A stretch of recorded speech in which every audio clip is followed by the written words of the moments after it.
Olá, seja muito bem-vindo, seja muito bem-vinda a mais uma edição aqui do nosso BMC New Deal, aqui o programa focado nos investimentos alternativos. Vocês sabem, aqui na BMC News a gente adora a Casa do Investimento Alternativo na TV brasileira. Então aqui você pode respirar sem pensar em mercado acionário, sem pensar no próximo tweet do Donald Trump, sem pensar qual a próxima taxa de juros dos Estados Unidos, ou talvez você precise pensar, não sei. A gente vai falar sobre muitas coisas alternativas hoje, sobre esse mercado fascinante, com o Marcos Barros, que é CEO do Pier BR aqui no Brasil. Então, Marcos, bem-vindo aqui ao nosso programa. Obrigado, Rafael, pelo convite. Prazer estar aqui. Vamos nessa. Marcos, me conta um pouco então o que é o Pier. Eu dei o crédito certinho? O Pier BR, a Pier BR... Tá certo. É o, né? O Pier tá bom. Então, me conta, o que é o Pier? Bom, o Pier é uma plataforma de investimento em crédito privado. E aí eu sei que a gente vai ter que explicar o que é isso, né? Total. Mas basicamente é isso. A gente dá acesso a tokens, né? A gente é também uma tokenizadora. Uhum. E aí por meio de outras empresas do grupo e tudo mais, a gente consegue disponibilizar para o investidor papéis diferentes no formato de token. E a nossa especialidade é título de crédito, né? Então... chamado renda fixa crédito privado. E aí, bom, essa renda fixa crédito privado, então, o que é exatamente? Eu gosto de fazer um quadro neste programa aqui, porque esse programa aqui a gente recebe muita gente dos mais diversos tipos de investimentos. Tem um quadro aqui que é me explique como se eu tivesse 5 anos de idade. Eu adoro isso. Então, explique como se eu tivesse 5 anos de idade, sou uma criança, me explica o que é o crédito privado, o renda fixa de crédito privado. Boa, vamos lá. Bom, quando você tem dinheiro, tentar colocar aqui de uma forma, né? Para quem tem, talvez não 5, mas perto disso, quando você tem dinheiro, você tem que fazer alguma coisa com ele, né? Então, é o que a gente chama de investir esse dinheiro, tá certo? E a forma que eu gosto de dizer só tem 2 jeitos de investir o dinheiro. Ou você investe em alguma empresa, você vira sócio de alguma empresa. Nesse caso, você está comprando o que a gente chama de equity, de ações, né? Ou você empresta o dinheiro para alguém. Quando você coloca esse dinheiro emprestado para alguém, vai te render um juros que essa pessoa que recebeu o seu dinheiro vai te pagar de volta, né? Então, de um lado, quando você investe em alguma empresa, compra uma ação dessa empresa, esse rendimento é variável, né? Você não sabe, depende do valor futuro dessa empresa. Quando você empresta para alguém, você ganha esses juros pré-fixado, né? Por isso que é renda fixa, é um rendimento conhecido, né? Então, o renda fixa, crédito privado, é exatamente isso. É quando você pega o seu dinheiro e empresta para alguma empresa. E ela te devolve depois de um determinado prazo, numa determinada taxa de juros né, que vocês combinaram. Então, é muito comum a gente associar papel de renda variável e ações a risco, e renda fixa é um investimento mais conservador, mais livre de risco, mais tranquilo. Mas vale lembrar que quando você investe em renda fixa, também tem o risco, né? Que é o risco de crédito para aquela empresa, ou para aquela pessoa para quem você deu o seu dinheiro, né? E aí, como é que faz para mitigar esse risco, no fim das contas? Como é que o cara vai saber? Por exemplo, uma vez eu li um artigo que falava sobre fundos de investimento, que falava que acho que era 90% dos investimentos em fundos no Brasil estavam nos top 10 piores fundos, porque os bancos jogavam o investidor com as taxas de administração maiores e o cara colocava dinheiro lá achando que estava fazendo dinheiro, mas estava perdendo dinheiro no poder de compra. Então, como é que vocês fazem, por exemplo, para trazer esse benefício ao investidor? Como é que faz com que o cara fique mais tranquilo no investimento dele? Boa pergunta. Normalmente, no mercado tradicional, os bancos costumam usar muito a figura do rating das empresas, né? Uma vez que você está emprestando um dinheiro para aquela empresa, então quando você compra lá um CDB de um banco tradicional, no fim do dia você está emprestando seu dinheiro para aquele banco e o banco vai te devolver depois de um tempo, né? Mas aí você confia, vai basicamente no risco daquele banco. Quando não é um banco, e esse é um dos problemas no mercado tradicional, às vezes você nem sabe para onde está indo o seu dinheiro, para que empresa o banco ou o gestor daquele fundo, aonde ele está colocando aquele dinheiro, né? Mas uma forma que ajuda são os chamados ratings. Então, se você tem ali uma certa classificação de risco daquela empresa, e aí vale olhar sempre também no regulamento do fundo e tudo mais, qual que é a política de investimento daquele fundo, porque ela vai dizer lá em que tipo de rate, em que tipo de empresa aquele dinheiro pode ser alocado, né? Então, esse é um caminho assim mais tradicional, vamos dizer, de você tentar entender aonde que está indo o seu dinheiro e que tipo de risco você está correndo. E aí é óbvio que tem também assim, um pouco das informações que estão disponíveis sobre aquela empresa, você acompanhar os resultados dela, você ver o histórico, né, de rentabilidade. Tem uma máxima também que, eventualmente, quanto mais se paga, maior é o risco. E isso aí tem que tomar um cuidado, porque é justamente o que a gente no Peer quer destruir um pouco, esse mito de que para ter boa rentabilidade é preciso abrir mão de segurança. A gente pode falar mais sobre isso, né? Mas essas coisas normalmente funcionam para quem está começando a investir. Né? Pô, e aí, por exemplo, quando o cara chega lá no app do banco dele, o consumidor comum, ele chega lá na aba de investimentos, o banco já fala assim, recomendações de investimento para você aqui, renda fixa, crédito privado, e aí um monte de empresa que eu nem fazia ideia que existia, só que pagando um prêmio super atrativo, o cara vai lá e coloca dinheiro, porque obviamente quem entra no app de banco, 200 milhões de pessoas, todo dia devem entrar no app do banco. No Peer, você estava contando sobre como vocês têm conseguido tirar um pouco esse mito de maior risco, maior prêmio. Como é que vocês fazem isso? Boa, tem algumas coisas aí para chegar nisso, né? Então, o que a gente enxerga, assim, de ponto de partida tem esses dois extremos, tá certo? Quando você quer mais rentabilidade, você olha para mais risco. Quando você olha para mais risco, normalmente está associado a ações. Então, o investidor fica naquela posição assim, ou eu vou para o mercado de ações para tentar ter mais ganho, ou eu fico no play safe, feijão com arroz, vou colocar meu dinheiro na poupança, ou vou colocar meu dinheiro num CDB, tá certo? É isso que acontece. O mercado hoje de investimento no Brasil 75% do dinheiro das pessoas está em renda fixa, sendo que disso daí boa parte está em poupança e CDB. Né? Então, aonde que a gente quer atuar? A gente acha que tem um espaço no meio. Não precisa nem ir para ações, mas também não precisa fazer renda fixa poupança. Sim. Né? Você não precisa ir para a loucura, quiçá bets e outras coisas, ações que você não conhece, tigrinho, né? Os caras e tudo mais, nem precisa ficar na poupança. Tem um lugar no meio que você tem alta rentabilidade com segurança. E por que existe isso? Como que chega nisso? Acho que o primeiro ponto a tecnologia hoje permite isso.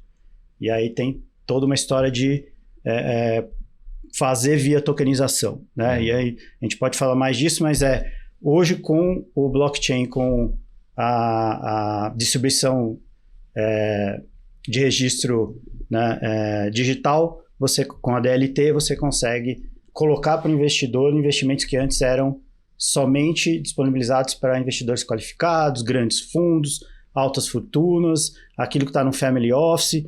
Então, o investidor comum de varejo nem sabia que existia esse tipo de papel que é inteligente, que é qualificado e paga bem. Então, o primeiro ponto para chegar nesse lugar do meio aí, que não é nem loucura nem poupança, é ter acesso. Que geralmente o investidor comum não tem. Era muito elitizado. Muito elitizado, grandes fortunas, investidores super qualificados. Então, a gente consegue dar acesso porque a gente está usando um arcabouço da regulação que permite e tecnologia por trás que barateia essa operação e que torna possível chegar no investidor. Né? Então, esse é o primeiro ponto. O segundo é a especialização. Então, você vai falar com o teu gerente do banco lá, muito dificilmente ele vai ter um grau de conhecimento suficiente para te explicar muito bem sobre todas as classes de ativo. Muito improvável. Ele não vai saber navegar em tudo isso. Ele, né, faz o papel dele ali. Ele vai tentar garantir a corretagem. E ele vai, e ainda tem o conflito da corretagem. Né? No nosso caso, a gente é super, hiper especializado em crédito privado. Então, o que a gente faz é só isso. Então, com essa especialização, você consegue achar os negócios, os projetos, as empresas, aquilo que de fato você, né, consegue gerar boa rentabilidade. Né?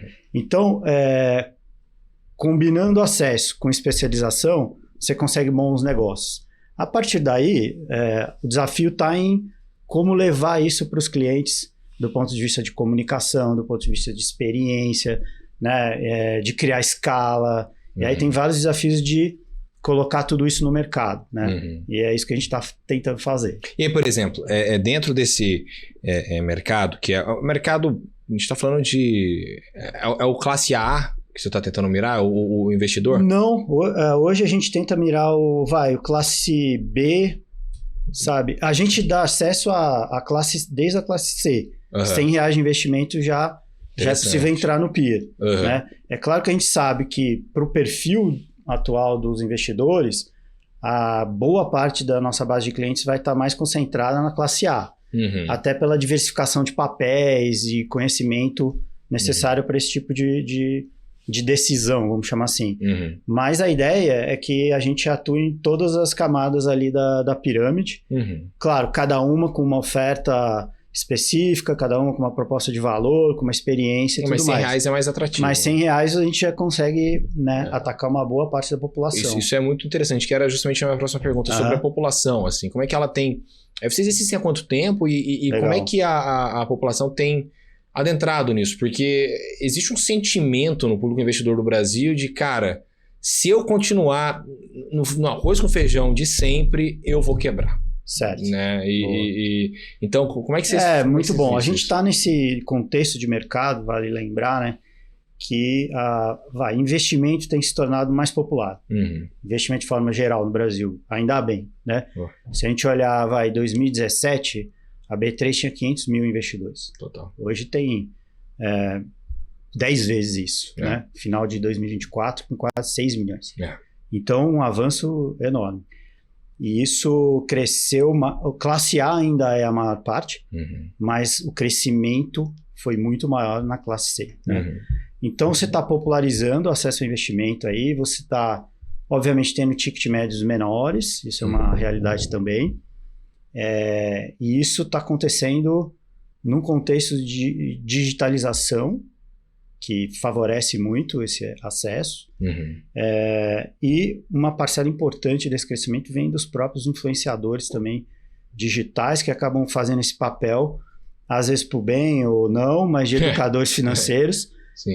Então tem trazido muita gente para o mercado de investimento. O Brasil é um país onde a segurança...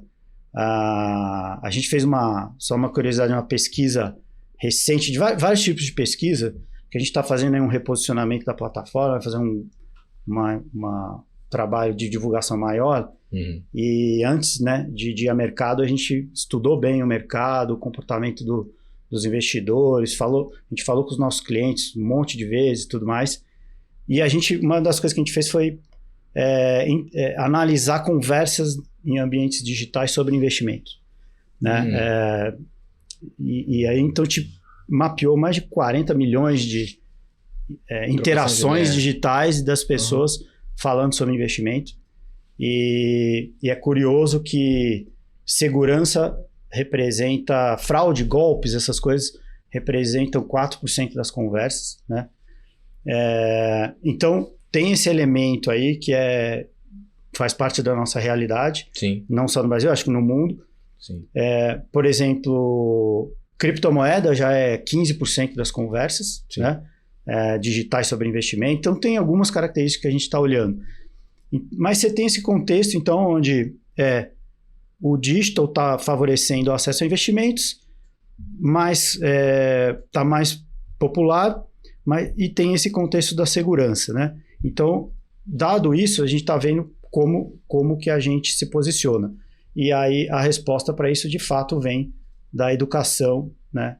Tendo um papel super relevante. Como é que a gente leva informação, né? Como é que a gente leva mais conhecimento para que esse investidor se sinta mais encorajado, a gente gosta de usar, sabe? Não a palavra seguro. A gente gosta de usar a palavra assim, com coragem. Cara, deixa eu tomar uma decisão, deixa eu ir além do básico, deixa eu sair da poupança, deixa eu entender esse negócio aqui que tem esse troço que é risco de crédito, o que é isso? Por que paga mais? Por que esses caras estão pagando 25% ao ano? Isso aqui deve ter um motivo, né? Então, a gente está tentando combinar essa coisa de dar segurança, em primeiro lugar, tá no ambiente que ele se sente à vontade de fazer, mas dá também educação, conteúdo e tudo mais. Porque eu citei a questão da segurança, porque num país onde a segurança é um issue e os juros são altos, você tende a ficar no conservador. Total. Não é isso? É. Então, por que é tudo poupança e CDB? Porque o cara tem medo, né? Porque ele tem medo. Mas é o famoso, né? O medo só existe do desconhecido. Se você conhece algo, você não tem medo daquilo. Exato, você começa a se sentir mais preparado, né? E é isso que a gente está falando. Então, pô, vamos instigar, vamos impulsionar, vamos dar coragem. A gente achou essa palavra e falou, tem tudo a ver com o que a gente quer levar, né? Tirar o monstro debaixo da cama, vamos né? tirar. A criança fica com medo, olha lá, vê o que é, não tem nada, então vai e joga. Tem que, obviamente, ir ganhando maturidade, né? Mas aquele primeiro passo é importante, né? Então, assim, olha, você não precisa ir para as apostas necessariamente. Não precisa fazer loucura. Você não precisa fazer loucura. Você não precisa ir necessariamente para o mercado de ações, que às vezes tem até menos informação. Então, tem um lugar no meio aqui que você pode, dentro da renda fixa, poxa, colocar um pouco mais de tempero, enfim, diversificar mais, começar a brincar aqui de um jeito diferente. E de maneira mais segura do que fazer as loucuras. Exatamente. Enfim, gente, vamos para um rápido intervalo. Na volta tem muito mais aqui do nosso BMC New Deal. Já voltamos.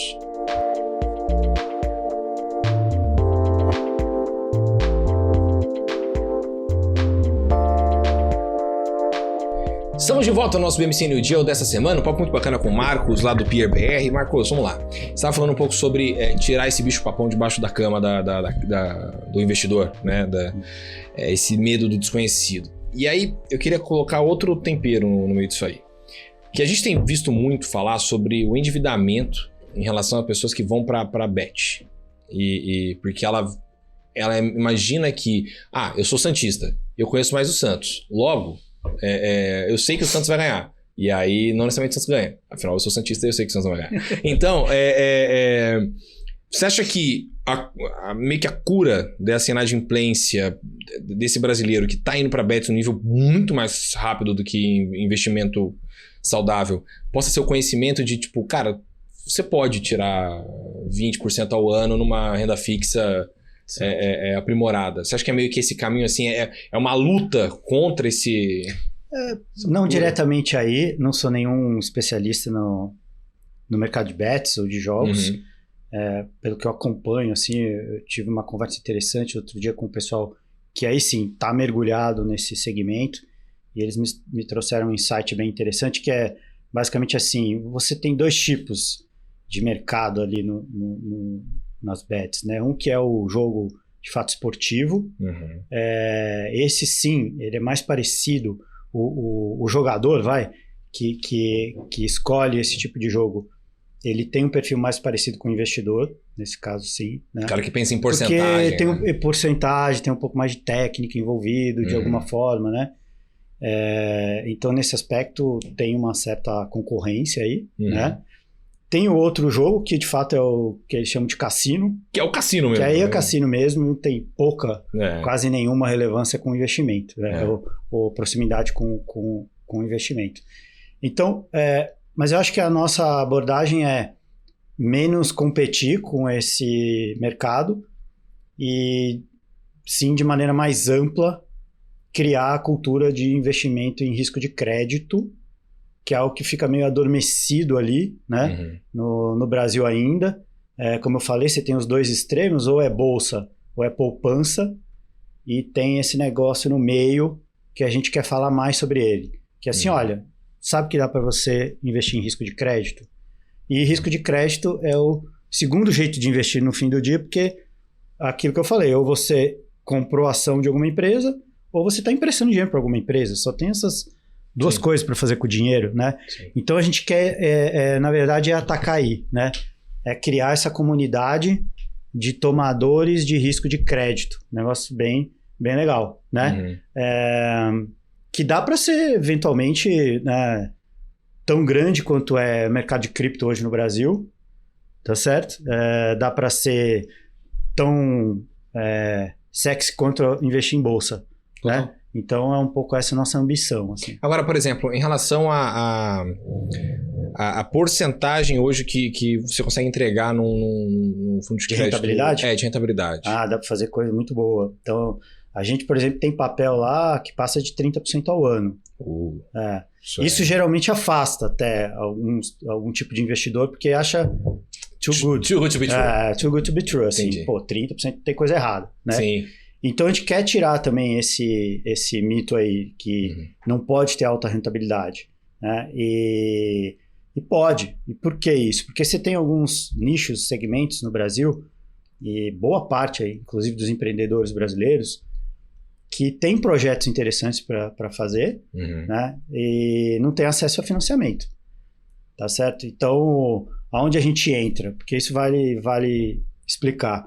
O PeerBR, ele é o canal onde a gente vende os ativos para os investidores. Mas, por trás do Peer, tem o nosso grupo, que é o grupo GCB, por onde a gente, de fato, cria as operações, né? O que a gente chama de estruturar a operação. Então, vou dar um exemplo do que a gente faz, assim, olhando ponta a ponta, tá? A gente origina uma operação de crédito que depois a gente vende para o investidor. Então, um exemplo bem típico. Imagina que tem um empreendedor que quer construir no mercado imobiliário, quer construir um condomínio, vai no interior de São Paulo. Certo. Então, ele vai gastar para fazer esse condomínio entre terreno, construir as casas, preparar para vender e tudo mais, obra, 50 milhões de reais. Certo. Tá? Mas aí ele tem 30, falta 20. Então, o que a gente faz lá? A gente é, primeiro, bastante especializado nesse tipo de projeto. A gente consegue entender qual que vai ser o nível de eficiência desse projeto, aceitação desse projeto, a chance de dar certo, qualidade, a chance desse troço dar certo. Né? 20 milhões de reais é um bom dinheiro para um empreendedor, razoável, né? Mas é pouco para um banco se interessar em fazer. Um banco tradicional, uma casa de um banco de investimento, não vai nem olhar para isso daí. Né? Só o custo que ele vai ter para conseguir botar de pé as pessoas envolvidas, ele nem olha. Então fica esse buraco na economia brasileira, onde centenas, milhares de empreendedores desse tipo ficam com o projeto parado. Né? E é aí que a gente entra com uma casa especializada que não tem, né, que não é uma instituição financeira propriamente, é uma casa que compra direitos de crédito, né? A gente consegue fazer. Então, a gente olha esse projeto, a gente vai cobrar desse empreendedor um juros mais alto do que normalmente ele teria no mercado tradicional. Até porque ele não consegue. Até porque ele também não tem lá. E para ele é interessante, porque o projeto dele sai do papel e é muito mais rentável do que esses juros, obviamente, né? Total. Então, começa a criar uma relação onde todo mundo ganha. Né? Então, a gente vai pagar mais no final para o investidor, por quê? Porque a gente cobra mais desse empresário. E para ele é bom, porque ele viabiliza o projeto e tem uma rentabilidade alta, né? E a gente praticamente repassa todos esses juros que a gente cobra do empreendedor para o investidor. A gente desembolsa, dá o dinheiro com responsabilidade para esse empreendedor, eventualmente em tranches de acordo com a evolução do projeto dele. Então é super bem amarradinho, né? Mas se eu fizer um empréstimo cobrando, do empreendedor CDI mais 10, tá certo? Eu consigo passar para o investidor, eventualmente a CDI mais 7, mais 8. Sim. Poxa, onde você vai achar um investimento a CDI mais 8 no mercado tradicional, né? E por isso ele está com risco super elevado? Não, ele é um projeto muito bem organizado, muito bem gerenciado, tá certo? A gente conhece a fundo aquilo, de repente ele tem um risco até menor do que um CRI que você compra na prateleira do banco, porque você nem sabe onde é, tá certo? Se alguém te perguntar, vem cá, onde você está colocando esse dinheiro desse CRI? Você não sabe para quem você está emprestando. Você não faz a menor ideia. Né? Então, ali, baseado nas garantias, na estruturação jurídica bem feita, na forma como a gente libera o dinheiro e tudo isso, o risco fica muito mais controlado. Né? E eu estou pagando ao mesmo tempo CDI mais 7, CDI mais 8. E o risco que isso aí acontecer é o quê? O cara não pagar? É o risco dele não pagar, que é o famoso risco de crédito.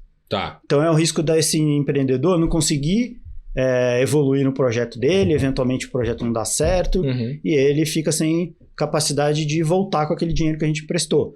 Então, suponha que no caso do condomínio, ele não venda as casas, né? Então, esse é o risco. Só que isso a gente consegue mitigar quase que totalmente, porque a gente vai dar o dinheiro em um determinado ponto do projeto, por exemplo, onde que a chance dele não cobrir o mínimo que é pagar o empréstimo de volta já passou. Ou porque tem um percentual de garantia que está muito acima da dívida. E aí, no caso de problema, a gente vai executar essa garantia e vai conseguir pagar os investidores. Então, toda a estrutura da operação garante que ela está com um risco muito adequado, né? Então, eventualmente, eu vejo ofertas de bancos onde eu sou cliente para operações que nem essa, de CRI, né?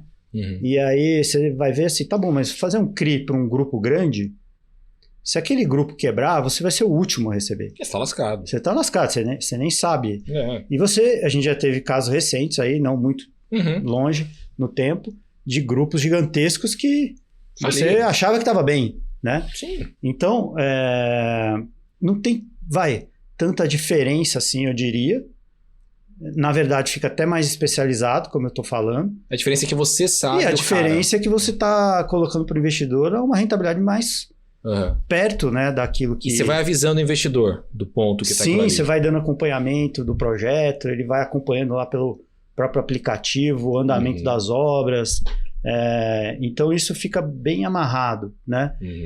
Então, é um exemplo típico onde você consegue... Quanto que é CDI mais 8 hoje? Passa de 20% ao ano. Tranquilamente. Não é isso? Então, é um típico caso onde a gente consegue ter alta rentabilidade e segurança. Total. Né?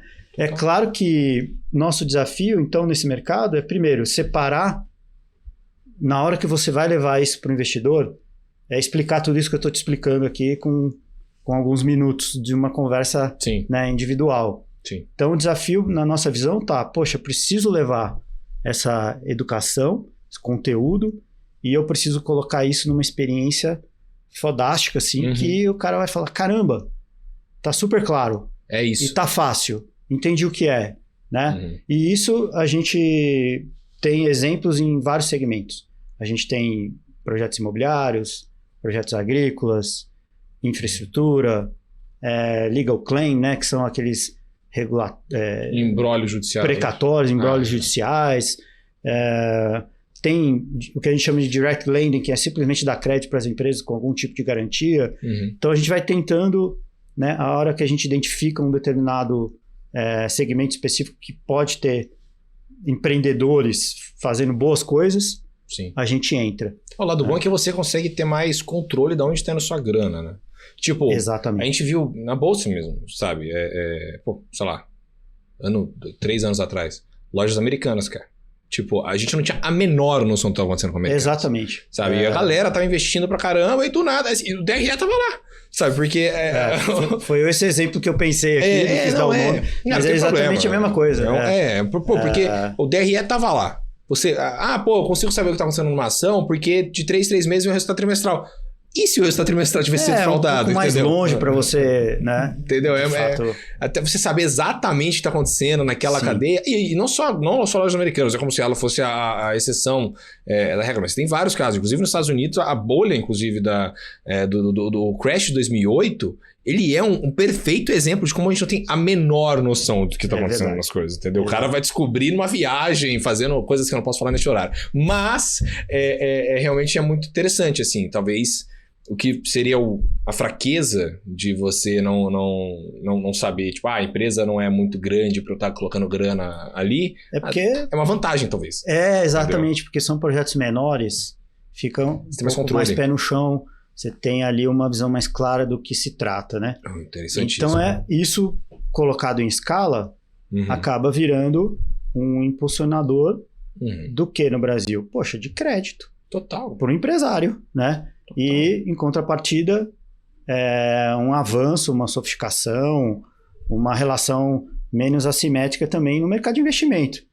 Porque, senão, da maneira como é hoje, só aqueles super qualificados que vão ter acesso a papéis um pouco mais interessantes, né? Então, a nossa ideia é, de um lado, fomentar crédito para o empreendedor no Brasil, fazendo esse tipo de projeto, e, do outro, colocando ele em contato com o investidor, né? Então é isso que para nós tem uma oportunidade. Uma simetria grande. bem interessante. Bem interessante. Bem interessante. Pessoal, a gente vai para o intervalo. Na volta tem muito mais BMC New Deal aqui na tela da BMC. Já voltamos.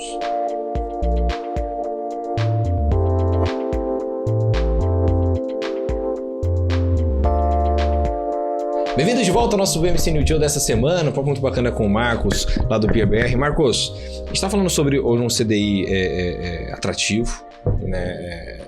Esse investimento muito atrativo, mas a gente está falando de uma Selic também a 15% ao ano. Como é que... e o patamar, inclusive, dessa taxa de juros, ela deve cair ao longo do tempo. Como é que esse investimento vai continuar sendo atrativo para esse cara com uma Selic caindo, vamos supor, se ela cair de novo para 2% igual ela foi, sei lá, 4 anos atrás. Como é que tem como esse investimento continuar sendo atrativo para o investidor? Tem.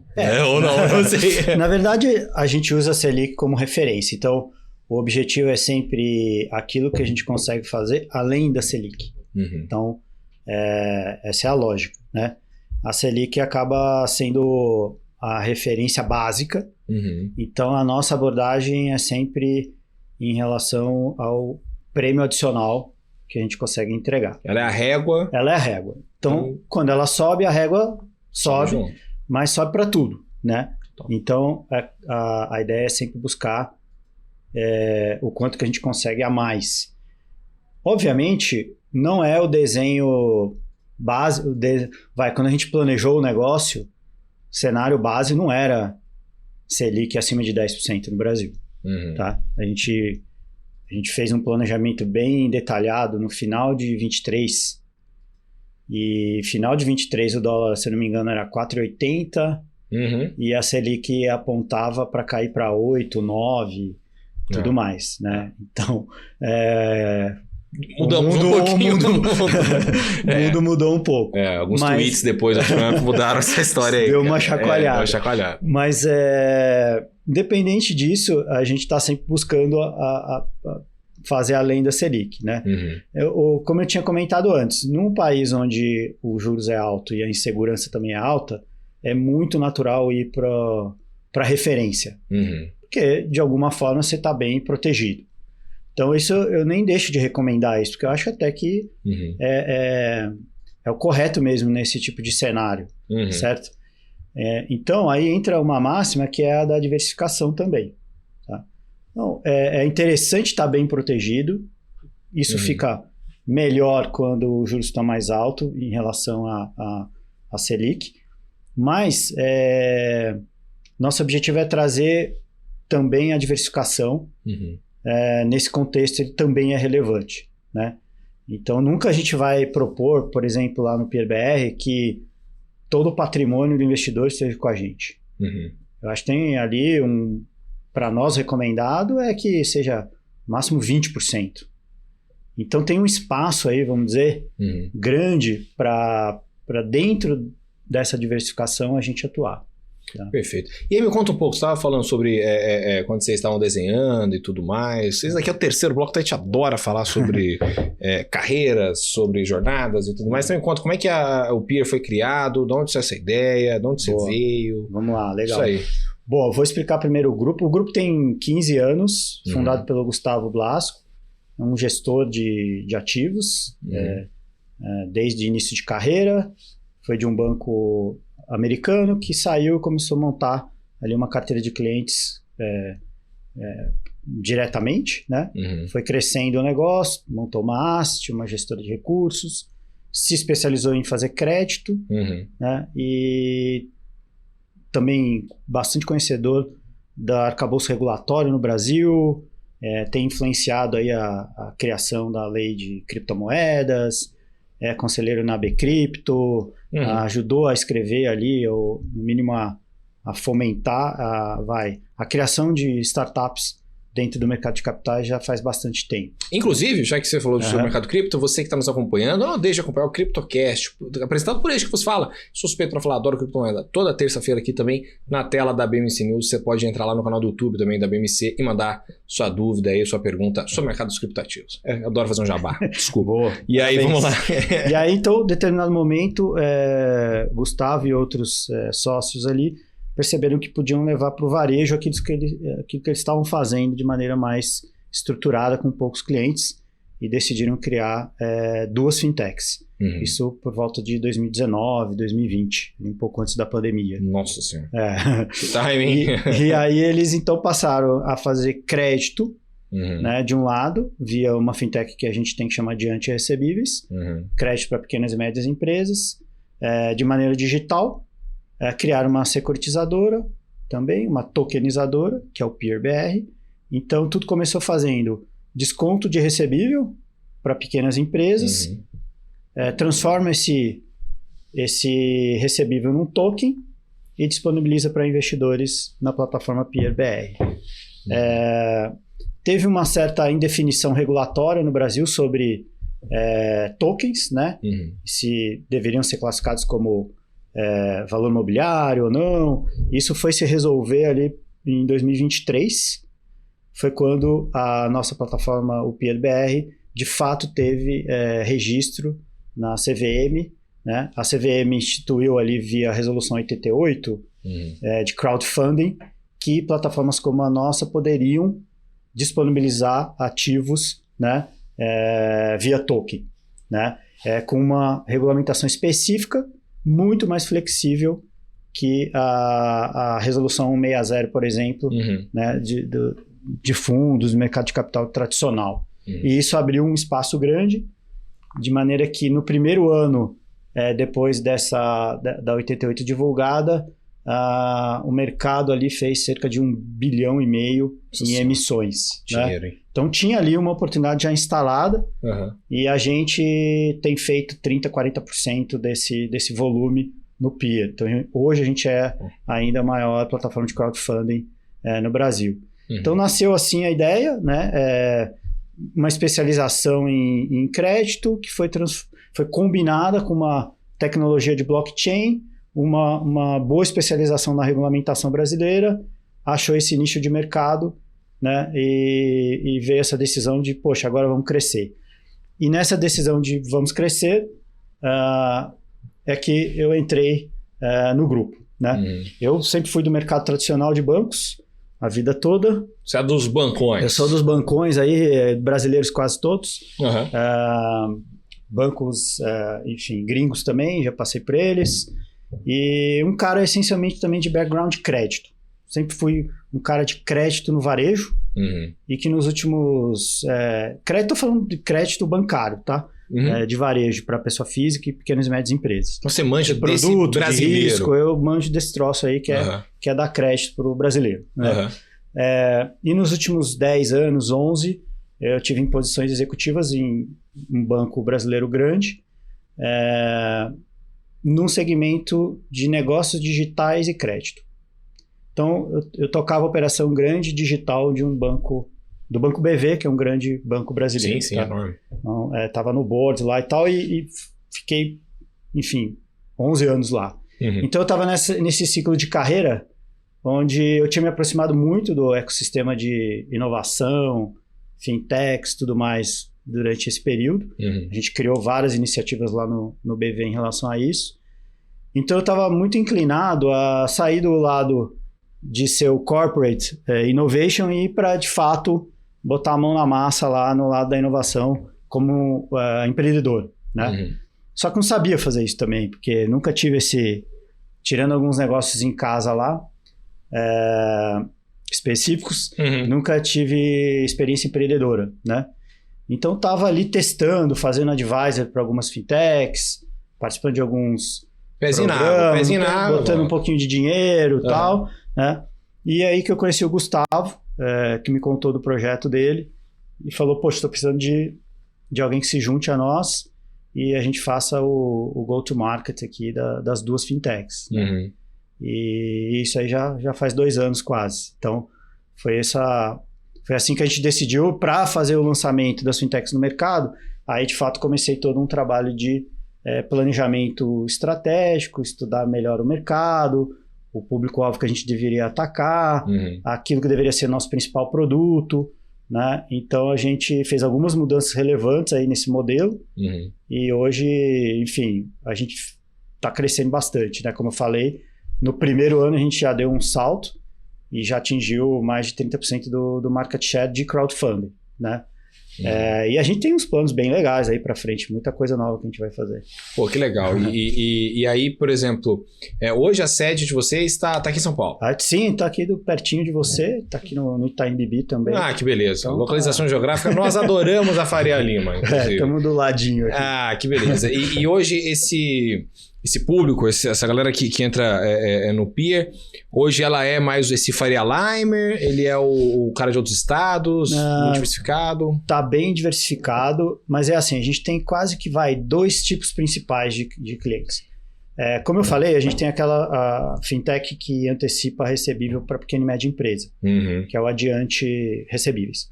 Legal. E aí, essas notas fiscais, a gente coloca na plataforma para vender para investidor e ter um público muito específico. Essas notinhas, como a gente brinca lá internamente, carinhosamente, elas simplesmente desaparecem em segundos. Se eu fizer 1 milhão de antecipação agora, deve estar acontecendo nesse momento lá. Eu tokenizo isso, tá certo? Fraciono isso em investimento mínimo de R$100. Legal. Não dura 5 minutos na plataforma, literalmente. Entre eu liberar o dinheiro pro empresário, tokenizar esse ativo, colocar na plataforma Peer, demora 5 minutos. E ser vendido, demora 5 minutos. Então, aí é um público mais específico que é quase viciado nessas notinhas, porque elas pagam 2% ao mês, 1,9%, e tem prazo curto, 30 dias. Pô, isso é acima do que o Warren Buffett fez a vida inteira. Isso aí é viciante, porque o prazo é curto, rentabilidade é alta, a gente vê cliente que fica acompanhando ali, na hora que bate a nota lá, ele já compra, né? Então é quase uma gamificação ali para os clientes. Então esse cliente é um tipo de cliente que olha mais curto prazo e quer alta rentabilidade, mas quer mais curto prazo, tá? Aí tem um outro cliente que aí tem normalmente um patrimônio mais elevado, aí tem um pouco mais de cara de Faria Limer, mas está bem espalhado, tá, no Brasil, que aí ele topa um pouco mais de prazo e conhece um pouco mais do mercado de renda fixa, já sabe o que é um CRA, já sabe o que é um CRI, uma debenture, né? Então aí ele vai numa operação de 3 anos, 4 anos e quer garantir CDI mais 6, 7, por esse prazo. É o cara que tem patrimônio mesmo. Ele tem já uma certa maturidade em investir em renda fixa e olha para a estrutura da operação, não está olhando só a rentabilidade. Talvez o primeiro cliente ele está olhando assim, cara, isso aqui rende 2%, não quero saber, eu compro. Fazer dinheiro rápido. Vamos fazer dinheiro rápido aqui e fica rodando nesse tipo de papel, né? O outro olha mais assim, cara, eu tenho um montante muito grande para ficar brincando com ele. A gente fala que tem 4 tipos de investidores, né? Assim, do ponto de vista de perfil atitudinal, né? Tem aquele cauteloso. O cauteloso, ele quer preservar valor. Ele investe para se proteger. Não é tanto o nosso cliente de forma geral, mas no mercado é o mais comum. Né? Ele tem um objetivo claro que não quero perder. Eu quero proteger isso daqui e não tenho grandes outros objetivos. Daí você tem aquele que a gente chama de construtor. Esse ele tem um objetivo com o investimento. Geralmente vinculado a deixar alguma coisa para a família, quer construir um legado, né? Eu quero ganhar tempo lá na frente, o dinheiro vai me dar esse tempo. Eu quero um reforço na aposentadoria. Então, ele está construindo alguma coisa. Ele tem um objetivo muito claro naquele investimento. Ele topa um pouco mais de risco e busca mais sofisticação em relação ao primeiro. Né? Depois você tem o que a gente fala de antenado. Esse é o teu ouvinte aqui. Ele quer novidade. Não me vem com... Mesmice. Cara, é o primeiro que vai aderir a cripto, ao token. Esse cara vai rápido tá conectado digitalmente, é um investidor mais novo, mais sofisticado, tem uma renda boa, alta, então ele também tem, como fazer coisa com o dinheiro, né? Então é um público que a gente adora, tá? Esse antenado.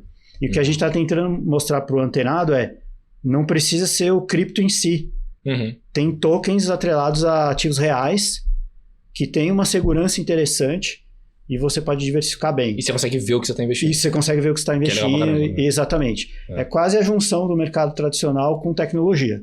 Né? Legal. Então, isso é bem legal. E tem, por último, o que a gente chama de ambicioso. Que é assim, a frase dele é: eu invisto para ficar rico, rico, rico, muito rico. Então, esse aí é porrada. Qual você interessa? Dinheiro. Exatamente. Então, fazer mais dinheiro, no caso. Dinheiro. Gosto tem de outra coisa, né? Então, enfim, a gente olha para esses 4 perfis e aí tenta colocar experiência, oferta, tudo adequado para cada um. Perfeito. Então, para um rápido intervalo aqui e na volta tem muito mais New Deal na tela da BMC. Já voltamos.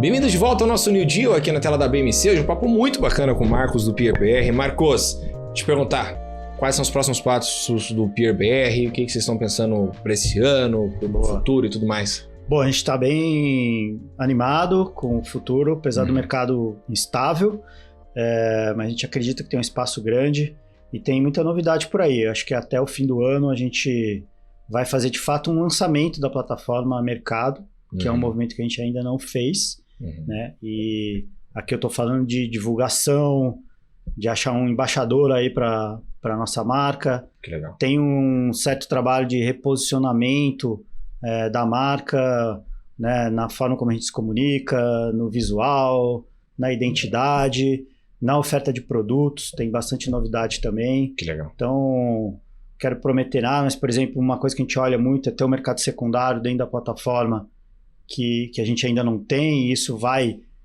na nossa ajuda, visão, liberar mais liquidez para os clientes, né? E, enfim, um trabalho forte aí de geração de conteúdo, de educação. Então tem bastante coisa pela frente aí. Pô, que fantástico, fantástico. Gostei muito do papo. Volte mais vezes, por favor.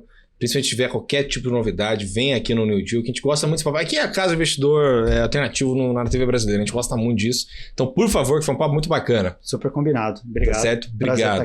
Obrigado, Marcos. Valeu. E a você que nos acompanhou aqui no nosso BMC New Deal dessa semana, muito obrigado pela sua presença. É sempre uma honra tê-los aqui na Casa do Investimento Alternativo, na TV brasileira. Eu convido vocês também a nos seguir onde? Nas redes sociais, @bmc.news. Eu esqueci a palavra, desculpa, bmc.news. Aí então, estamos de todos os lados, TikTok, Instagram, Facebook, Twitter, onde você quiser, a BMC está junto de você. E também no nosso site, bmcnews.com.br, com as notícias mais fresquinhas de todo o mercado acionário, investimento alternativo, geopolítico, político, cripto, que você quiser, a BMC está junto de você, tá bom? Semana que vem a gente se vê com muito mais BMC New Deal aqui na tela da BMC. Já voltamos. Tchau, tchau!